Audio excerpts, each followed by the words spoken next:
మాజీ ప్రధానమంత్రి అటల్ బిహారీ వాజ్పేయి జయంతి సందర్భంగా రేపు కర్నూలు నగరంలో వార్డుకు బీజేపీ జెండా కార్యక్రమం నిర్వహిస్తున్నట్లు బీజేపీ రాష్ట్ర నాయకులు నగరూరు రాఘవేంద్ర కర్నూలులో తెలిపారు. కర్నూలులో మీడియా సమావేశంలో ఆయన మాట్లాడుతూ దేశ ప్రధాని నరేంద్ర మోదీ ప్రవేశపెట్టిన పథకాలను ప్రజలకు తెలిపేందుకు వార్డుకు బీజేపీ జెండా కార్యక్రమం నిర్వహిస్తున్నట్లు ఆయన అన్నారు. కేంద్ర ప్రభుత్వ పథకాలను రాష్ట్ర ప్రభుత్వం తమ పథకాలుగా ప్రచారం చేసుకోవడాన్ని ఆయన వ్యతిరేకించారు. రాష్ట్ర ప్రభుత్వం అమలు చేస్తున్న ప్రతి పథకాన్ని కేంద్ర ప్రభుత్వం అందిస్తుందన్నారు.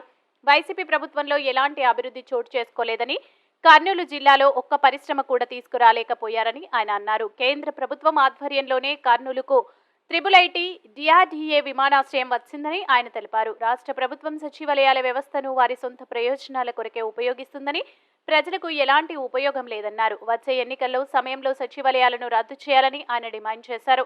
సచివాలయ ఉద్యోగులు తెలుగుదేశం బీజేపీ పార్టీ ఓట్లను తొలగించి కేవలం వైసీపీ ఓటర్లను మాత్రమే ఉంచుతున్నారని ఆయన అన్నారు. మద్యం విధానంలో రాష్ట్ర ప్రభుత్వం పూర్తిగా విఫలమైందని, కొత్త బ్రాండ్లను తీసుకుని వచ్చి ప్రజలను అనారోగ్య పాలు చేస్తుందన్నారు. విద్యుత్ బిల్లులు విపరీతంగా పెంచి గతంలో 200 రూపాయలు వచ్చే బిల్లు ప్రస్తుతం 1200 దాటిందని ఆయన అన్నారు.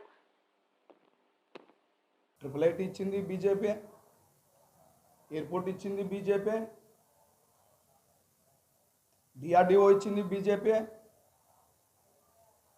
ఇంకా ఏమన్నా ఇప్పుడు కొత్తగా సూరత్ రోడ్ వస్తుంది Kurnool, connectivity from Kurnool to Surat, ఇలా చూసుకుంటే చెన్నైకి, అది ఇచ్చేది బీజేపీ.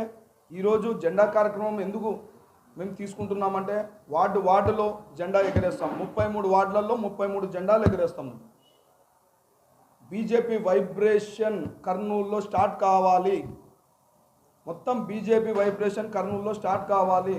అసలు మా నరేంద్ర మోడీ గారు ఏమేం చేస్తున్నారో ఈ కర్నూలు ప్రజలకి తెలియచేయాలి.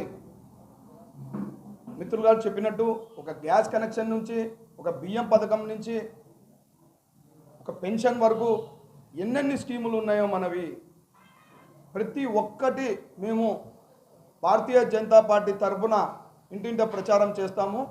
జెండా ఎగరేసే కార్యక్రమంతో పాటు ఇంటింటి ప్రచారం నిర్వహిస్తాము. బీజేపీకి సంబంధించిన ఎన్నో పథకాలు వస్తున్నాయి ఇండ్లకి, ఎక్కడ కూడా ఆ పథకాలు అనేదే బయటికి రాదు. ఏ ముఖ్యమంత్రి వస్తే ఆ ముఖ్యమంత్రి పథకానికి ఫోటో వేసుకోవడము.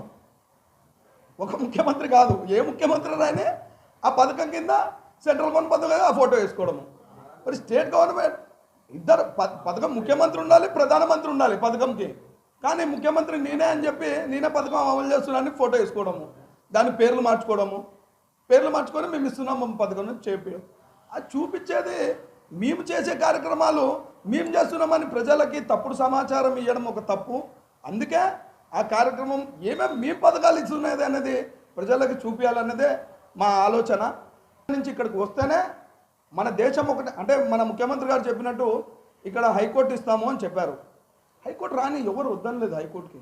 మేమేం దానికి వ్యతిరేకత కాదు, ఏం కాదు. హైకోర్టుతో పాటు కంపెనీస్ కూడా రావాలి కదా. ఒక్క కంపెనీ చెప్పండి నాకు కర్నూలు, ఒక్కటి